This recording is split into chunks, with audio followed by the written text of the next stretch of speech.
Cabin mate 24 hours study hall and work space mobile app download చేసుకుని ఇప్పుడే మీ cabin book చేసుకోండి. నిన్నంతా ఒకటే డిస్కషన్. సింగర్ ప్రవస్తి, పాడతా తీయగా జడ్జెస్, జ్ఞాపిక ప్రొడక్షన్స్, ఈటీవీ సంస్థ, పాడతా తీయగా రకరకాల ఛానల్స్లో రకరకాల వార్తలు ప్రసరించారు. అండ్ ఆ అమ్మాయి చాలా యూట్యూబ్ ఛానల్స్కి ఇంటర్వ్యూ ఇచ్చింది, ఎక్స్పోజ్ చేసే ప్రయత్నం చేసింది. బేసిక్గా అంటే ఇవన్నీ ఛానల్స్ వాడిన భాష అండ్ తను ఎక్స్పోజ్ చేద్దాం అనుకున్నాను అని చెప్పింది కాబట్టి ఆ మాట వాడాల్సి వస్తుంది.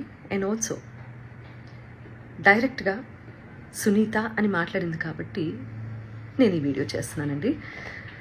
ఫస్ట్ ఆఫ్ ఆల్ ప్రవస్తి, చిన్నప్పటి నుంచి నేను బాలుగారు, జానకి గారు, చిత్రమ్మ అందరూ ఒళ్ళో కూర్చోబెట్టుకున్నట్టే నేను కూడా నేను ఒళ్ళో కూర్చోబెట్టుకొని ముద్దు చేశానమ్మా. ఇప్పుడు నీకు 19 ఏళ్ళు కదా, అలాగే ఒళ్ళో కూర్చోబెట్టుకుని ముద్దు చేస్తే బాగుండదు కదా. చిన్నప్పుడు చాలా బాగా పాడావు అనే దానికంటే చాలా ముద్దుగా పాడావు అనేవారు, నీకు గుర్తుందో లేదో. ముద్దుగా ఉండేదానివి, ముద్దుగా పాడేదానివి, చాలా బాగా పాడేదానివి. చిన్నప్పుడు పాడినట్టు 19 ఏళ్ళకు కూడా కన్సిస్టెన్సీ మెయింటైన్ చేసి ఉంటే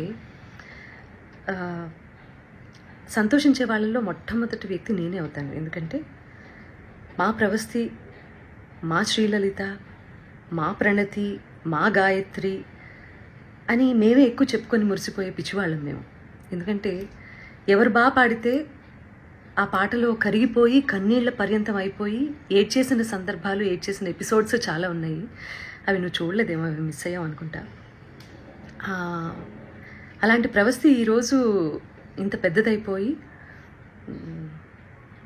రోడ్ మీదకి వెళ్ళి ఇంతమందితో మాట్లాడి తన బాధలు వెళ్ళగక్కుకొని మమ్మల్ని మా గురించి చర్చించే స్థాయికి ఎదిగింది అంటే నాకు కొంచెం అసంతృప్తిగా కూడా ఉంది. But that doesn't matter for you, because నువ్వు చెప్పాలనుకున్నది చెప్పావు బయటికి వెళ్ళి. ప్రవస్తి, నీకు విషయం చెప్పాలమ్మా.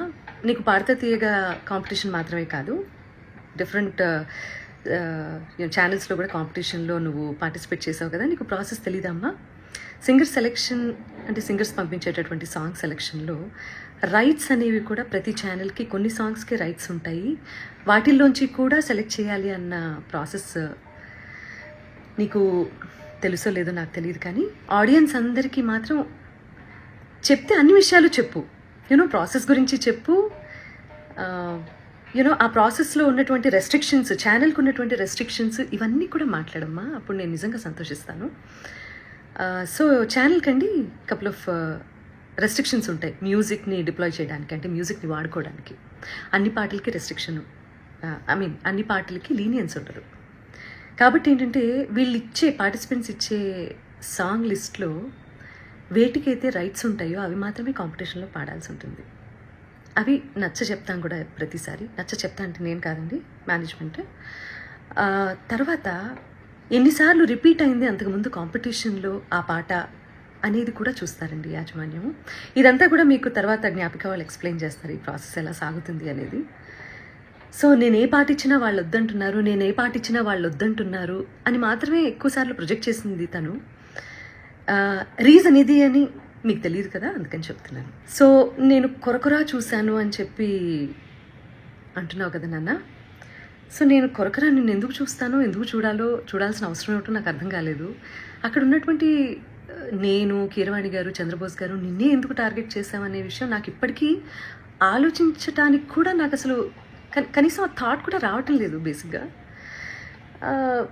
నేను నిన్ను కొరకొర ఎందుకు చూసానో మరి నాకు అర్థం కాలేదు. నువ్వు మర్చిపోయావు అనుకుంటా. నేను నీకు కొన్ని విషయాలు గుర్తు చేస్తాను. ఏంటంటే అమ్మా, క్లాసికల్ రౌండ్లోనే అనుకుంటా నీ దగ్గరికి వచ్చి మరి నువ్వు కొంచెం అప్సెట్గా ఉంటే, నువ్వు ప్రతిదానికి నువ్వు అప్సెట్ అయిపోతావు, ప్రతిదానికి ఇరిటేట్ అయిపోతావు. నీ వాయిస్ అలాంటిది. కొంతమంది ఇమోషన్స్ కంట్రోల్ చేసుకోగలుగుతారు, కొంతమంది కంట్రోల్ చేసుకోలేరు. నేను అమ్మ స్థానంలో ఉన్నాను కాబట్టి నేను అర్థం చేసుకోగలుగుతాను. నీ దగ్గరికి వచ్చి మరి మిగతా పార్టిసిపెంట్స్ సాక్ష్యంగా ఉన్నారు తల్లి. ఈ రోజుల్లో ఏంటంటే నువ్వు నా మీద ఇన్ని లిగేషన్స్ వేసావు, ప్రూవ్ చేసుకోవాల్సిన అవసరం కూడా నాకు ఉంది కదా, unfortunately are fortunately, what ever it may be. So వాళ్ళందరి మధ్యలో నీకే చెప్పాను వచ్చి, ప్రవస్తి క్లిక్ నడుస్తున్నప్పుడు నువ్వు దాన్ని బేస్ చేసుకొని పాడుతున్నావు. మృదంగం అటు ఇటు అయినా కూడా నువ్వు అప్సెట్ అవ్వాల్సిన అవసరం లేదమ్మా. నువ్వు ఎలా పాడావనేది నాకు తెలుసు, మా అందరికీ అర్థమైంది. అక్కడ కొంచెం మృదంగం నేనేదో ఇబ్బంది పెట్టినట్లుంది అని నేను నీ దగ్గరకు వచ్చి మాట్లాడాను. అది నువ్వు మర్చిపోయావేమో కానీ నీ మిగతా పార్టిసిపెంట్స్ అందరూ ఏంటో గుర్తుపెట్టుకున్నారు మరి. అండ్ ఇంకో విషయం, ఈ సిరీస్ సంబంధించి మాట్లాడుకుందాము. నువ్వు గాయత్రి ఫేవరెటిజం, శ్రీలలిత ఇంకోళ్ళు అని రకరకాల పేర్లు తీస్తున్నావు. నాకు అదేంటో అర్థం కావట్లేదు. కానీ వీళ్ళెవ్వరూ మ్యాంగో మ్యూజిక్లో పాడలేదమ్మా, నువ్వు తప్ప. నేను నిన్నే ఎందుకు పిలిచాను వీడియో చేయడానికి? నిహాల్ గారు నీ గురువు గారు అష్టలక్ష్మి స్తోత్రం చేసినప్పుడు నేను వెనకాల కోరస్ బ్యాచ్లో నువ్వు పాడావు, గుర్తుందా నీకు? రికార్డ్ చేసినప్పుడు వీడియో షూట్ చేసే టైంలో నేను ఒక్కదాన్నే షూట్ చేయొచ్చు తల్లి. నువ్వు బాడీ షేమింగ్ అని మాట్లాడుతున్నావు కదా, నేను వేరే ఎవరినో నలుగురిని నా వెనకాల కూర్చోపెట్టుకుని చేయొచ్చమ్మా. నేను పర్టికులర్గా పిలిచాను ఇంటికి. పాప ఒంటరిగా నువ్వు మీ అమ్మగారు వెళ్తారు, అయ్యో లేదు అలా కాదు అని చెప్పి మా వాళ్ళు ఏదో ఏర్పాట్లు చేసి దగ్గరుండి పంపించారు నీకు. ఇవన్నీ మర్చిపోతే ఎలా తల్లి నువ్వు? తప్పు కదా. కీరవాణి గారు పెళ్లి గురించి, అందులో కచేరీ గురించి మాట్లాడారు అని చెప్పి నువ్వు ఒక రెవల్యూషనరీ స్టేట్మెంట్స్ ఏవో పాస్ చేసావు కదా. పెళ్ళిళ్ళలో నేను కూడా పాడతాను, ఓకే? మొన్న రీసెంట్గా ఈరోజు ఇండియాలోనే టాప్ మోస్ట్ మ్యూజిక్ డైరెక్టర్ అయిన అనిరుద్ధ్ కూడా పెళ్ళిలో పాడారమ్మా. ఆయన ఒపీనియన్ ఆయన చెప్పారు. నేను ఇప్పటి వరకు పెళ్లి కచేరీలు ఎందుకు చేయలేదంటే అని వరల్డ్ మ్యూజిక్ డే సందర్భంగా ఒక గొప్ప సంగీత దర్శకుడు ఆయన పాయింట్ ఆఫ్ వ్యూ ఏంటనేది ఆయన ఎక్స్ప్లెయిన్ చేస్తే, నీలో ఉన్న ఇన్ఫీరియారిటీ కాంప్లెక్స్ మూలంగా అది నిన్నే అంటున్నారు అని అనుకొని అది నువ్వు ఓన్ చేసుకోవటం తప్పు కదా తల్లి. అసలు ఎవరన్నా ఫీల్ అవ్వాలి అంటే ఫస్ట్ నేను ఫీల్ అవ్వాలి ఆ ముక్కకి. ప్రవస్తి, నేను మీ అమ్మగారిని నువ్వు అని సంబోధించినందుకు నీకు బాధేసింది, అది అసలు సంస్కారమా అని మాట్లాడావు కదమ్మా. ఎలిమినేషన్ జరిగిన వెంటనే మీ ఇద్దరు పేర్లు అనౌన్స్ చేసిన తర్వాత ఆవిడ స్టేజ్ దగ్గరకు వచ్చి నీ చేతిలో ఉన్న ట్రోఫీ, అసలు ఇది నీ చేతిలో ఉండాల్సిన ట్రోఫీ కాదు, అది ఇచ్చేసేయి అని చాలా ఎమోషనల్ డ్రామా క్రియేట్ చేసి చరణ్ గారి చేతిలో ఉన్నటువంటి మైక్ లాక్కోవడానికి ప్రయత్నం చేసి, ఆ తర్వాత వెనక్కి వస్తూ నేను అక్కడ కూర్చున్నప్పుడు నీ మూలంగానే నువ్వే మోసగత్తెవి ఇలా నా మొహం మీద ఇలా పెట్టి మాట్లాడినప్పుడు అది కరెక్ట్ అనిపించిందమ్మా నీకు? నేను ఇలా నమస్కారం పెట్టి ప్లీజ్ అన్నాను, అంతే కదమ్మా? సో అదంతా చాలా కెమెరాస్లో రికార్డ్ అయింది. ప్రవస్తి చెప్పేవన్నీ తప్పులు అని ఆ రికార్డింగ్ బయట పెట్టే అవకాశం ఛానల్కి లేకపోలేదు. కానీ ఆవేశంలో ఉన్నారు మీ అమ్మగారు, నువ్వు చాలా ఎమోషనల్గా ఉన్నారు, ఒక ఓటమిని అంగీకరించలేకపోతున్నారు. కాబట్టి తర్వాత తిరిగి కూర్చొని మాట్లాడదాము అని చెప్పి నువ్వు మీ అమ్మగారు విసురుగా బయటికి వెళ్ళిపోయారు. చాలా ఎమోషనల్గా ఉన్నారు, చాలా ఆవేశంలో ఉన్నారు. మాకు కనీసం మాట్లాడే అవకాశం కూడా ఇవ్వలేదు. చంద్రబోస్ గారు ముందుగా వెళ్ళిపోయారు, ఆయనకి టైం లేదని. కీరవాణి గారు నేను చూడలేనని వెళ్ళిపోయారు. సునీత గారు నా ఎలిమినేషన్ చూడడం కోసమే కూర్చున్నారు. చాలా తప్పు మాట్లాడావమ్మా, చాలా చాలా తప్పు మాట్లాడావు. ఎవరు ఎలిమినేట్ అయితేనో, ఎవరన్నా ఒకళ్ళు జీవితంలో ఓడిపోతేనో సంతోషించేంత నీచమైన క్యారెక్టర్ నాది కాదు. ఈ మాట నీ మూలంగా ఇవాళ చెప్పుకోవాల్సి వస్తుంది. నేను చాలా బాధలు పడ్డాను, నేను కష్టాలు పడ్డాను జీవితంలో. నాకంటే లోయెస్ట్ పాయింట్ అనుభవించిన వాళ్ళు నా తోటి కళాకారుల్లో ఎవరూ లేరని నేను ఈరోజు చెప్తాను. అలాంటి నేను ఒకళ్ళ ఓటమి, నేను ఒకళ్ళు ఏడుస్తుంటే చూసి సంతోషించే రకాన్ని కాదు. ఏడుపు విలువ నాకు తప్ప ఎవరికి తెలియదని నేను ఫీల్ అవుతూ ఉంటాను. నాకే బాగా తెలుసమ్మా ఏడుపు అంటే ఏంటో, ఓటమి అంటే ఏంటో, జీవితం అంటే ఏంటో. ఇవన్నీ మీ అందరికంటే ఎక్కువ నాకే తెలుసు, ఓకే? నేను టెక్నీషియన్స్ని చాలా అవమానిస్తాను, చాలా అగౌరవపరుస్తాను అని చెప్పి ఫస్ట్ టైం నేను అలిగేషన్ అన్న మాట వాడుతున్నానమ్మా. సో అది కూడా నువ్వు మాట్లాడటం జరిగింది. ఏ టెక్నీషియన్ని ఒక్క వీడియో బయట తీసుకొని దయచేసి రిలీజ్ చేయను, ఓకే? నేను మనకి స్నాక్స్ ఇస్తారు చూడు, ఆయన్ని కూడా మీరు అనే అంటానమ్మా. అండ్ ఆవేళ నువ్వు ఎలిమినేట్ అవుతావో ఇంకెవరు ఎలిమినేట్ అవుతారో అసలు ఎలిమినేషన్ గురించి కాకుండా షెడ్యూల్ అయిపోతుంది కదా అని చెప్పి అందరికీ సెట్లో ఉన్న వాళ్ళందరికీ భోజనాలు పెట్టించటము, లేకపోతే ఒకరోజు నేను, ఇంకొక రోజు కీరవాణి గారు, ఇంకో రోజు అనిలో, ఇలా చేయటం అనేది అది ఒక టీంలో ఉన్నప్పుడు ఇవన్నీ జరుగుతూ ఉంటాయమ్మా. నువ్వు కూడా నేను పెట్టిన పేస్ట్రీ తిన్నావు, మరి బయటికి వెళ్ళి అదేంటో నేను ఎలిమినేట్ అయిపోయినందుకే సునీత గారు పార్టీ ఇచ్చారు అందరికీ అని మాట్లాడుతున్నావు. I seriously don't understand this. నువ్వు ఒకదాన్ని ఇంకో దానికే ఆపాదించి ఫ్యాబ్రికేట్ చేస్తున్నటువంటి తీరు చూస్తే మాత్రం నాకు చాలా అంటే చాలా ఆశ్చర్యంగా ఉంది. అండ్ ఇది మంచి పద్ధతి కాదు.